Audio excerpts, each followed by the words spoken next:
Aula de hoje a gente vai comentar sobre como ler e entender o texto. Então, nesse nosso trabalho já estamos lidando aí com várias situações relacionadas ao texto. E aqui nessa exposição nós temos o seguinte: sugerimos que o leitor, ao interpretar um texto, procure fazer dois tipos de leitura: leitura informativa e a leitura interpretativa. Então, basicamente, vamos usar essa estratégia em dividir a nossa leitura em duas etapas.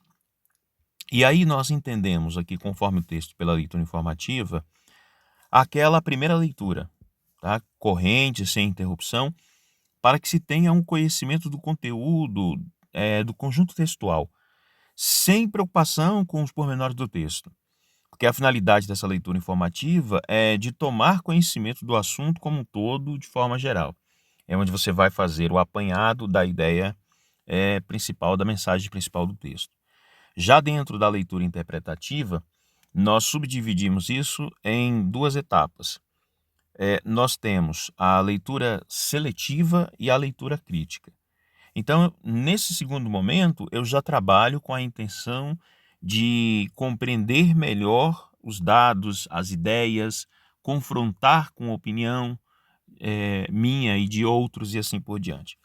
Então, a leitura interpretativa ela é pormenorizada, detalhada, é aquela em que se busca associar ideias, em que se procura reconhecer a capacidade de compreensão, análise e síntese das informações. Então, veja só que nós temos três pontos aqui.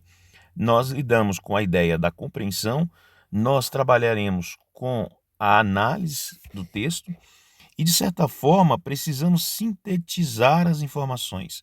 São três pontos fundamentais para que eu tenha essa compreensão, possa fazer uma análise onde eu estabeleço ali alguns julgamentos e, de certa forma, eu tenho uma súmula, uma síntese, que seria um resumo daquela leitura.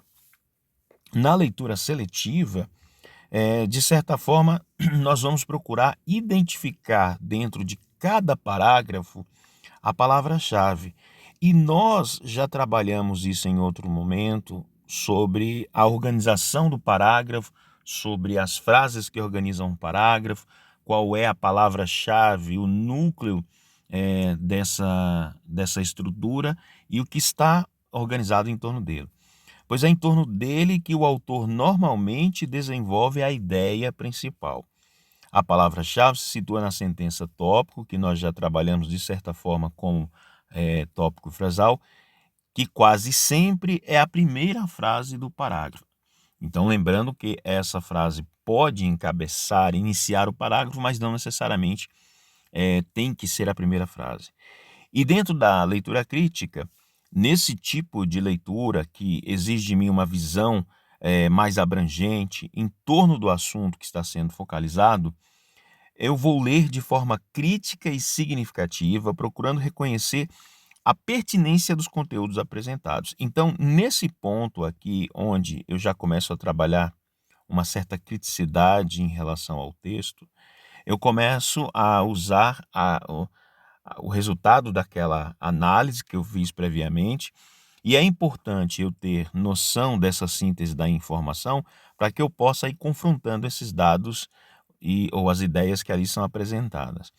Essa pertinência é que permite estabelecer-se uma hierarquia entre a ideia mais abrangente e as que subsidiam. Então, de certa forma, é eu poder ter noção da ideia núcleo e, ao mesmo tempo, perceber tudo aquilo que está em volta e que, de certa forma, está relacionado.